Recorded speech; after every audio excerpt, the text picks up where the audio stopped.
Hello friends, कैसे हो आप सब। तो आज की इस वीडियो का टॉपिक रहेगा endoplasmic reticulum. So let's start. Endoplasmic reticulum, तो ये क्या होता है, कहाँ होता है, इसका क्या फंक्शन रहता है, ये सारा हम इस वीडियो में कवर करेंगे। तो एंडोप्लाज्मिक रेटिकुलम है क्या? ये एक ऑर्गेनेली है जो प्रेजेंट रहती है इनसाइड सेल के अंदर प्रेजेंट है। ठीक है, तो लेट्स ठीक है, दिस इज सेल। तो ये सेल का न्यूक्लियस है, सेल का न्यूक्लियस है। तो एंडोप्लाज्मिक रेटिकुलम जो है वो ऐसे ऐसे करके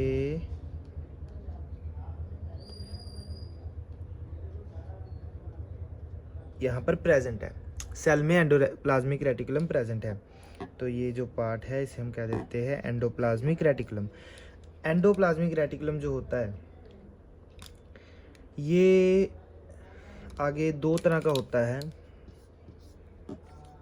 स्मूथ एंडोप्लाज्मिक रेटिकुलम और रफ एंडोप्लाज्मिक रेटिकुलम। ठीक है, लेकिन अब उससे पहले इन दोनों के बारे में पढ़ने से पहले देखा जाए कि एंडोप्लाज्मिक रेटिकुलम को हम कैसे डिफाइन कर सकते हैं। तो एंडोप्लाज्मिक रेटिकुलम जो है इसके कीवर्ड्स क्या कहेंगे कि ये है network of tubular and microsomal vascular structure. बताएंगे इसका मतलब भी क्या होता है। Which are inter connected with one another. तो ये हो गई इसकी डेफिनेशन। तो क्या कहते हैं, network of tubular and microsomal vascular structure which are interconnected with one another. ये न्यूक्लियस है, न्यूक्लियस से शुरू हो रहा है एंडोप्लाज्मिक रेटिकुलम। न्यूक्लियस के जो मेम्ब्रेन है ना, न्यूक्लियर मेम्ब्रेन, उसके साथ टच होके तो सबसे पहले ये माइक्रोसोमल वैस्कुलर स्ट्रक्चर क्यों कहते हैं कि छोटा है और इसमें ब्लड सप्लाई है। ठीक है, तो ये माइक्रोसोमल वैस्कुलर स्ट्रक्चर हो गया। और जो बाहर की तरफ रहता है उस उधर ट्यूब बनी होती है और ट्यूब बन के ये कनेक्ट होता है सेल की मेम्ब्रेन तक, मतलब न्यूक्लियर मेम्ब्रेन से लेके सेल मेम्ब्रेन तक। तो ये होगी इसकी definition, connected with one another, एक दूसरे के साथ कनेक्टेड है। अब देखते हैं कि स्मूथ कौन सा है, रफ कौन सा है।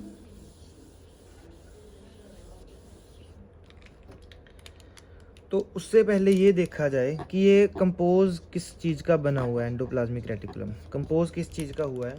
तो ये कंपोज हुआ है भाई प्रोटीन्स का और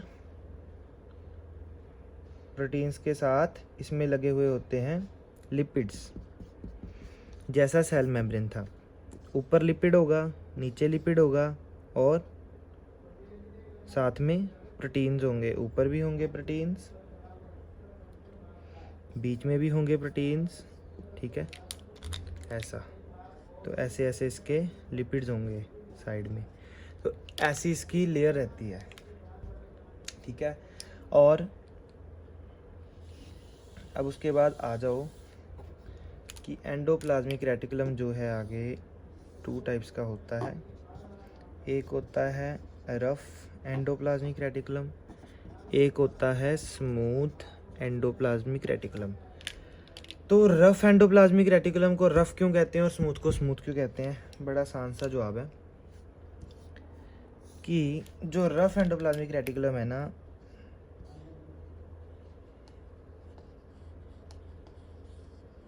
कुछ इस तरह का स्ट्रक्चर अगर रहता है इसका, तो इसके ऊपर ना राइबोसोम्स लगे होते हैं। इसके ऊपर जो सरफेस है इसकी, इसके ऊपर राइबोसोम्स लगे होते हैं। तो ये राइबोसोम्स ब्लैक वाले हैं राइबोसोम्स और रेड वाला पार्ट है एंडोप्लाज्मिक रेटिकुलम। तो राइबोसोम्स लगे होने के कारण इसकी जो अपीयरेंस है ना वो थोड़ी रफ सी आती है। तो रफ अपीयरेंस के कारण इसे कहा जाता है रफ एंडोप्लाज्मिक रेटिकुलम। ठीक है, तो ये बीड लाइक अपीयरेंस देते हैं राइबोसोम्स। ठीक है, और इसी क्योंकि ये राइबोसोम जो आप देख रहे हो एज ए ग्रैन्युअल्स लग रहे हैं ना, ग्रैन्युअल्स यानी कि जैसे कुछ बीज की तरह लगे हुए हैं ऊपर मोटे मोटे से, तो इसी के कारण इसे ग्रैन्युलर एंडोप्लाज्मिक रेटिकुलम भी कहा जाता है। मतलब एंडोप्लाज्मिक रेटिकुलम के दो पार्ट हैं, रफ और स्मूथ, और रफ को ही ग्रैनुलर एंडोप्लाज्मिक रेटिकुलम भी कहा जाता है।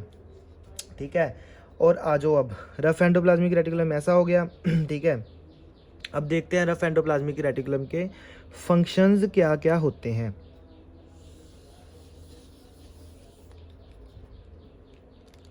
तो अब हम इसके पढ़ेंगे,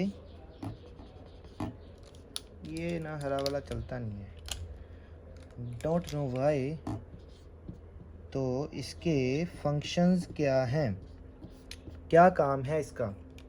तो सबसे पहला फंक्शन है इसका सिंथेसिस ऑफ प्रोटीन्स। तो ये प्रोटीन्स को सिंथेसाइज करता है। कैसे करता है वो आपको अभी बताते हैं। कि जो बीटा सेल्स हैं पैनक्रियाज के अंदर, ठीक है, उनमें से जो अमीनो एसिड्स आ रहे हैं, प्रोटीन्स आ रहे हैं, ये उनको सिंथेसाइज करता है, प्रोटीन की सिंथेसिस करता है, मानते हैं करता है। लेकिन किन प्रोटीन्स की, जो प्रोटीन्स कम फ्रॉम कहाँ से आ रहे हैं, बीटा सेल ऑफ पैनक्रियाज, ठीक है, और बी लिम्फोसाइट्स। इन प्रोटीन्स की इनसे जो प्रोटीन आता है उनको सिंथेसाइज करता है। ठीक है, तो जो राइबोसोम हैं इसके ऊपर लगे हुए हैं राइबोसोम, तो वो क्या करते हैं, अमीनो एसिड से प्रोटीन को मतलब अमीनो एसिड जो उनके पास आता है, जो आरएनए लेके आता है, उनको प्रोटीन में कन्वर्ट कर देते हैं इसके साथ मिलके। ठीक है, और उसको अरेंज कर देते हैं स्मॉल यूनिट्स में। तो अब आ जाओ, ये मान लो एंडोप्लाज्मिक रेटिकुलम की लेयर है। ठीक है, इसके ऊपर राइबोसोम लगे हुए हैं। तो राइबोसोम के पास इसको क्या हुआ है, चल नहीं रहा। तो ये राइबोसोम लगे हुए हैं इसके ऊपर। ठीक है, और राइबोसोम के पास अमीनो एसिड्स आए। ठीक है, अमीनो एसिड्स आए, ये हरे वाले क्या हैं, अमीनो एसिड्स। अमीनो एसिड्स आए और राइबोसोम में क्या होगा, अमीनो एसिड जो हैं वो प्रोटीन में कन्वर्ट हो जाएंगे। ठीक है, तो ये है हमारे राइबोसोम। तो इस पार्ट में आके ये कन्वर्ट हो गए प्रोटीन्स में। ठीक है, और उस स्मॉल यूनिट्स में अरेंज हो गए। अब एंडोप्लाज्मिक रेटिकुलम के अंदर क्या होगा, इसके अंदर क्या चल रहा है, प्रोटीन्स जो कन्वर्ट करे हैं राइबोसोम ने, उसके साथ कार्बोहाइड्रेट्स ऐड हो जाएंगे। ठीक है, तो ये क्या बन जाएगा कॉम्प्लेक्स, ये बन जाएगा ग्लाइकोप्रोटीन्स। ठीक है, ये बन जाएगा ग्लाइकोप्रोटीन्स। और ये चीज़ जो बन गया कॉम्प्लेक्स, एंडोप्लाज्मिक रेटिकुलम इस कॉम्प्लेक्स को उठा के आगे भेज देगा किसको, गोल्जी अपरेटस को। ठीक है, तो इसका इतना ही काम रहता है एंडोप्लाज्मिक रेटिकुलम का, रफ एंडोप्लाज्मिक रेटिकुलम का मेजरली, कि जो अमीनो एसिड्स आए हैं, ठीक है, उसके ऊपर जो ये जो एंडोप्लाज्मिक रेटिकुलम के ऊपर राइबोसोम बैठे हुए हैं ना, इन्होंने क्या करना है, जो अमीनो एसिड उनके पास आरएनए लेके आया है उसको प्रोटीन में कन्वर्ट कर देंगे। और जब वो कन्वर्ट हो जाएगा तो एंडोप्लाज्मिक रेटिकुलम के अंदर उसके अंदर कार्बोहाइड्रेट्स ऐड हो जाएंगे। तो जब ऐड हो जाएंगे तो जो कॉम्प्लेक्स बनेगा वो बना के वो गोल्जी अपरेटस के पास भेज देगा। ठीक है, तो ये रहता है रफ एंडोप्लाज्मिक रेटिकुलम का पहला काम। तो दूसरा काम इसका क्या रहता है,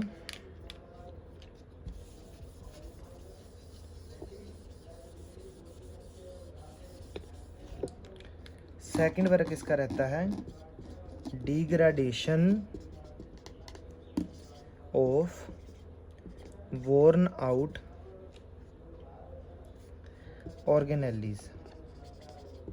ठीक है, degradation of worn out organelles. ये क्या चीज़ है कि देखो जब ऑर्गेनेली का अपना काम ख़त्म हो जाता है ना, जैसे एंडोप्लाज्मिक रेटिकुलम ऑर्गेनेली है, ऐसे इसके अंदर वो क्या कहते हैं लाइजोसोम, प्रोक्सिसोम्स, गोल्जी अपरेटस, ऐसी कई ऑर्गेनेलीज हैं। तो जब ऑर्गेनेली अपना काम ख़त्म कर लेती है ना, तो वो उसको डिग्रेड भी होना है, ख़त्म भी होना है। तो जो रफ एंडोप्लाज्मिक रेटिकुलम है ना, ये उसको ऐसे डिग्रेडेशन में कैसे अपना रोल प्ले करता है कि वोर्न आउट ऑर्गेनेली जो हो गई, for example this is an organelle जो वोर्न आउट हो चुकी है, तो रफ एंडोप्लाज्मिक रेटिकुलम जो है वो क्या करेगा, इसके आसपास एनगल्फ बना लेगा। ठीक है, इसको धीरे धीरे अपने अंदर समा लेगा। तो समाने के बाद ये क्या करेगा, इस पार्ट को जो ये ऐसे समाता है अपने अंदर, इसे कहते हैं ऑटोफेगोसोम। ऑटोफेगोसोम, आप ना मेरी शॉर्ट्स में जाके सेल डेथ के अंदर ऑटोफेगोसोम के बारे में पढ़ सकते हो कि सेल डेथ कैसे होती है। तो सेल डेथ में रफ एंडोप्लाज्म का बड़ा बड़ा अच्छा रोल है कि जो वोर्न आउट ऑर्गेनेली इसको डिग्रेड करता है, साथ में उसके लिपट जाता है, एंगल्फ बना के ऑटोफेगोसोम बनाता है। यही ऑटोफेगोसोम जो है आगे जाके जाते हैं लाइजोसोम के पास।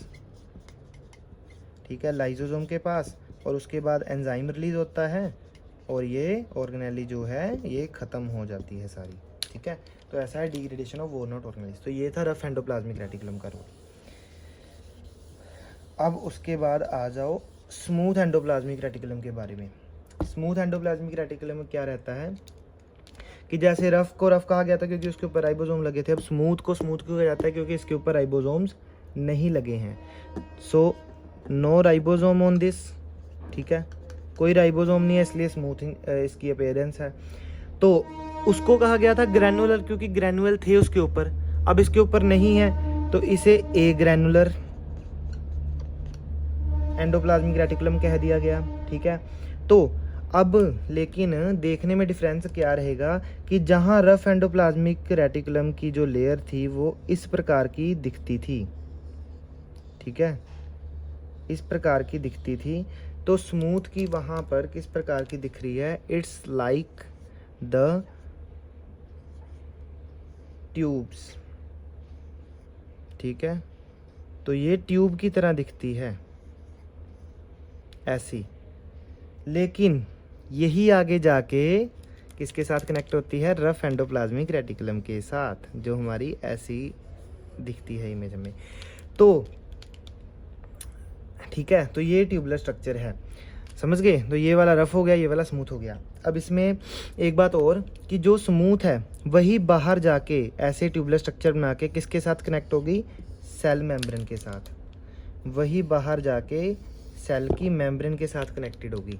ठीक है, ये आ गई सेल मेम्ब्रेन। और जो रफ एंडोप्लाज्मिक है ये आगे जाके किसके साथ कनेक्टेड होगी, न्यूक्लियस के साथ कनेक्टेड होगी, न्यूक्लियर मेम्ब्रेन के साथ, न्यूक्लियर की मेम्ब्रेन। तो इस तरह जो एंडोप्लाज्मिक रेटिकुलम है, दोनों मिलके स्मूथ और रफ एंडोप्लाज्मिक रेटिकुलम जो है वो सेल मेम्ब्रेन से लेके न्यूक्लियर मेम्ब्रेन तक अपना पूरा पैसेज बना के रखते हैं, और इस तरह न्यूक्लियर मेम्ब्रेन को सेल मेम्ब्रेन के साथ अटैच करके रखते हैं। ठीक है, तो ये बहुत ज़रूरी चीज़ है इनके अपने ट्रांसपोर्टेशन के लिए सब्सटेंसेस के। ठीक है, तो ऐसा रहता है स्मूथ एंडोप्लाज्मिक रेटिकुलम। तो अब हम पढ़ते हैं इसके फंक्शंस के बारे में, स्मूथ एंडोप्लाज्मिक रेटिकुलम के। तो सबसे पहला synthesis of non protein substances. ठीक है, तो ये तो नॉर्मल सी बात है कि जो प्रोटीन वाले सब्सटेंसेस थे वो रफ ने सारे सिंथेसाइज कर दिए। अब नॉन प्रोटीन के सब्सटेंसेस जैसे कि कौन कौन से होते हैं इसमें, नॉन प्रोटीन के अलावा इसमें रहता है, नॉन प्रोटीन में कोलेस्ट्रॉल हो गया, ठीक है, स्टीरॉइड्स हो गए। ये इनकी जो सिंथेसाइज करता है वो स्मूथ एंडोप्लाज्मिक रेटिकुलम करता है, जैसे कोलेस्ट्रॉल और स्टीरॉइड को।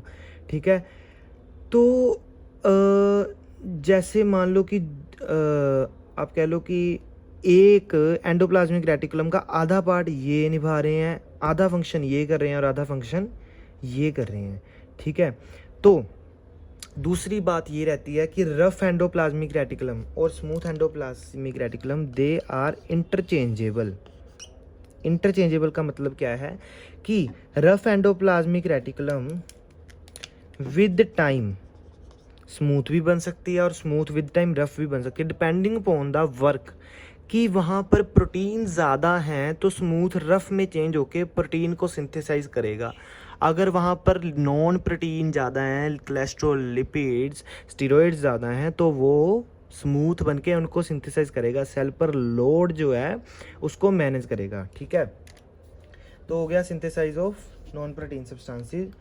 तो दूसरा आ गया कि स्टोरेज ऑफ कैल्शियम, ठीक है, स्टोरेज ऑफ कैल्शियम। तो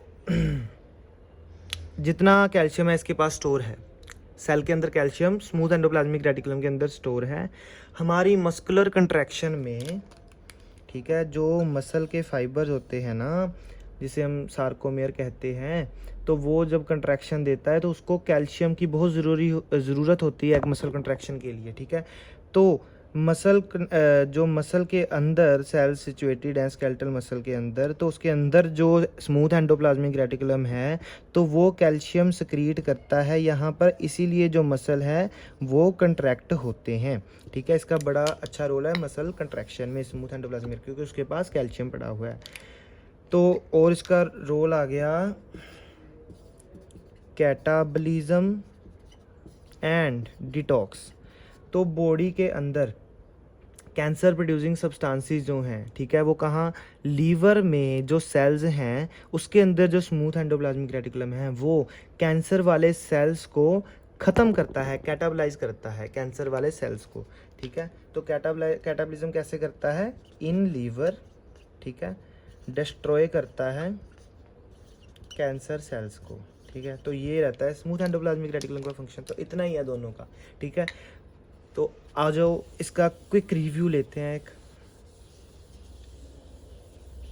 एक बार वीडियो फिर से देख लोगे तो आपको बहुत अच्छा समझ आएगा, याद ही हो जाएगा। तो आ जाओ लेट्स स्टार्ट। सबसे पहले हम यहाँ पर एक बना लेते हैं अच्छा सा स्ट्रक्चर सेल का।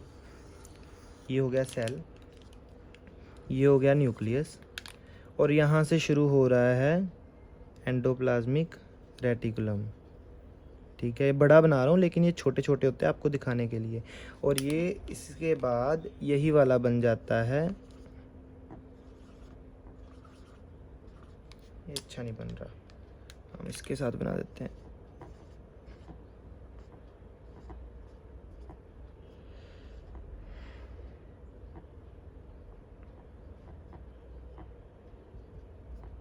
ठीक है, तो ऐसा क्या रहता है, जो ब्लैक वाला है वो है RER, और जो ये ब्लू वाला है ये है SER, और जो ये रेड वाली है दिस इज़ सेल की मेम्ब्रेन, ठीक है। और इधर जो पड़ा हुआ है ये दिस इज़ न्यूक्लियस, ठीक है।